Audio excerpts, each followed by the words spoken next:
अस्सलामुअलैकुम viewers, welcome to my YouTube channel Fatima's house of taste. कैसे हैं आप सब लोग? खैरियत से हैं, खुश हैं? तो चलें आज एक नई रेसिपी स्टार्ट करते हैं। ये मैं बनाने जा रही हूँ हलीम, बीफ की हलीम। ठीक है, चिकन की हलीम मैं पहले आपके साथ अपने चैनल पे शेयर कर चुकी हूँ। आप मेरे चैनल पे विज़िट करके अगर आप चिकन के साथ बनाना चाहते हैं तो वहाँ से आप दे सकते हैं चिकन की हलीम। और अभी मैं आज बना रही हूँ ये बीफ की हलीम, बीफ के साथ। तो उसके लिए जो मुझे चीज़ें दरकार हैं वो ये मैंने सबसे पहले तो गोश्त मुझे चाहिए, बीफ साफ़ी ये गोश्त है। ये 1 किलो गोश्त है। 1 किलो गोश्त के साथ मैंने लिए हैं ये 3 अदद प्याज हैं, मोटे मोटे मैंने काट लिए, और 3 ही टमाटर हैं, और सादा से मसाले हैं।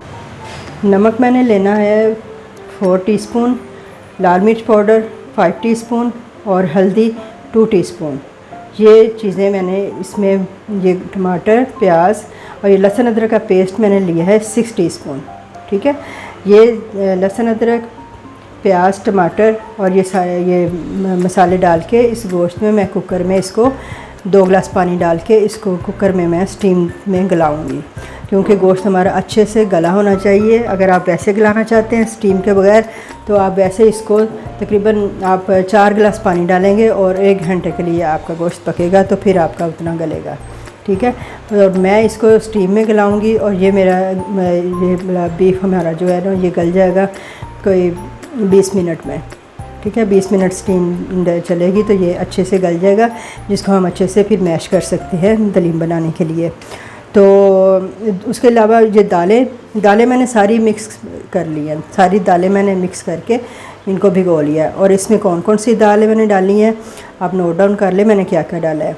चने की दाल इसमें मैंने डाली है 2 कप, छोटा कप मेजरिंग कप। मैं आपको कप दिखा देती हूँ कौन सा वाला कप मैंने डाला है। वो इस तरह का छोटा कप आपने लेना है। ये देखिए, ये छोटा कप है, इस तरह का कप, ये वाला कप मैंने 2 कप चने की दाल, 1 कप माश की दाल, 1 कप मूंग की दाल, 1 कप मसूर की दाल और 1 कप मैंने इसमें डाले हैं चावल, और 1 कप मैंने इसमें डाला है दलिया, गंदम का दलिया। ये सारी दालें मिलके तकरीबन 1 किलो की ही हुई, और उनको मैंने भिगो लिया तो ये अब भीग के फूल गई हैं और ये ज़्यादा हो गई हैं। ये इसको मैंने ओवरनाइट भिगो दिया था। अब ये दालें पकने के लिए रेडी हैं। इन सब दालों को मैंने ओवरनाइट भिगो दिया था। अब ये इनको अच्छे से धो के मैं इनको पकने के लिए पतीले में रख दूँगी। 1 लीटर पानी डालूँगी इसमें और इनको मैं पका लूँगी। जब ये अच्छे से, बिल्कुल बहुत अच्छे से ये गल जाएंगी और उधर से दूसरी तरफ हमारा गोश्त भी स्टीम में गल जाएगा, तो फिर मैं इन दोनों चीज़ों के साथ अब आगे का प्रोसीजर जो करना है वो मैं आपके साथ शेयर करूँगी। आप मेरे साथ रहिएगा। मसाले भी मैंने और मज़ीद जो ऐड करने होंगे वो मैं आपको बताऊँगी, साथ साथ ऐड करूँगी। ये देखिए व्यूअर्स, गोश्त अच्छे से गल चुका है, जितना मुझे चाहिए था कि गोश्त उस हिसाब से गल गया है।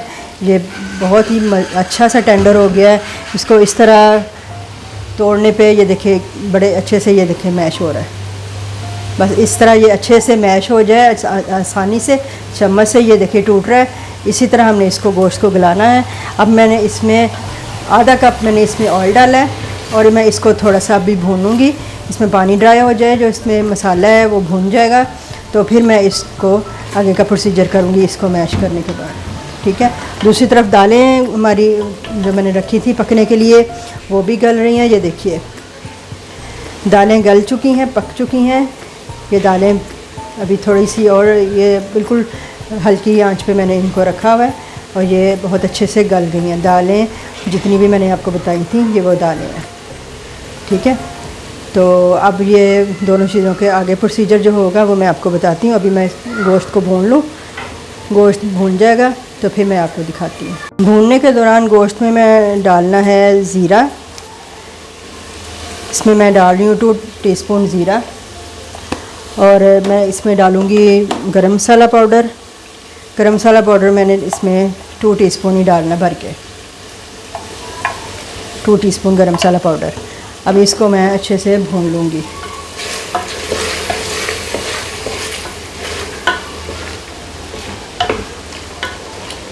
गोश्त भुन जाता है फिर मैं आपको नेक्स्ट दिखाती हूँ।